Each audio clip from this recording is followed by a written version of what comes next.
Jason, big things happening at AKA, but you know what? I want to know where you started. How did all this start? Where did AKA come from? Thanks, Al. Yeah, great question. We started in providing documentation and training, actually, around power and propulsion systems. And in the course of doing that, we were delivering to large companies like Siemens and GE. We started to see problems with the way that big companies were delivering these systems. A lot of it was around the implementation and development of automation systems and the fact that you could jam a whole bunch of things in a black box that was pretty obscure.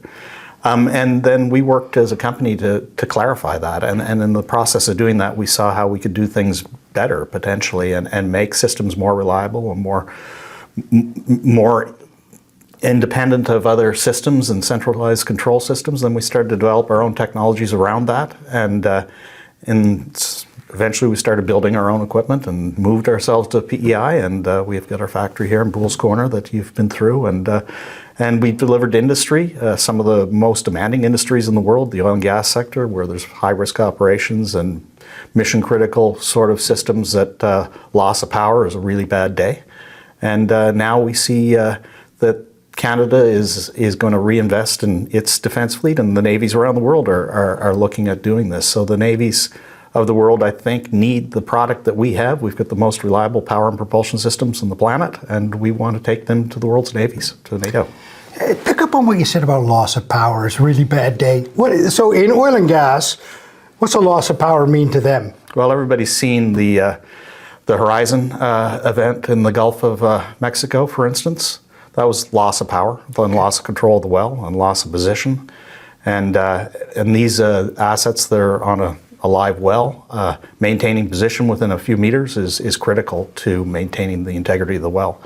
And it can be very bad if you don't maintain position. So There's lots of piping and everything down below, subsea infrastructure that also can get damaged.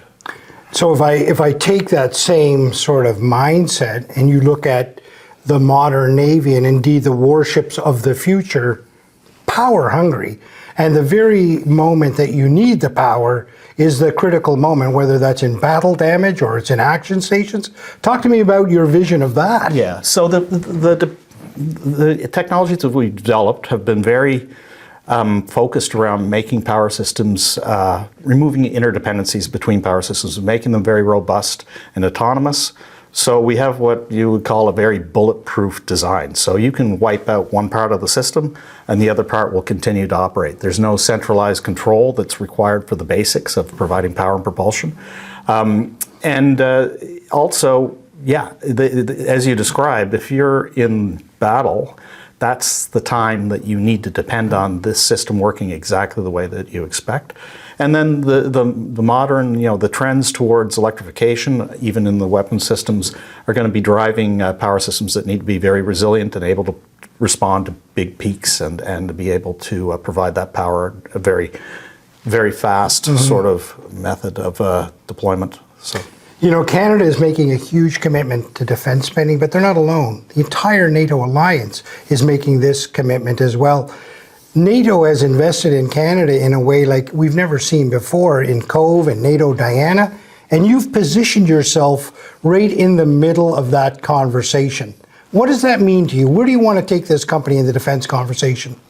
Well, I'd like us to be a key player in the power and propulsion side of NATO and to be recognized as a world leader. We can do that. We've already delivered that to industry. And, with the talk of dual purposing proven industrial technology, like we are there. That's something that we're perfectly positioned for.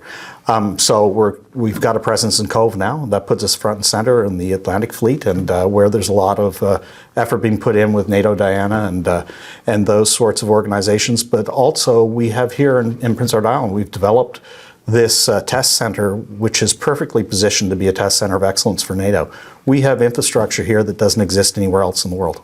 Incredible, Jason. Good luck to you. Thanks. Thanks, Al.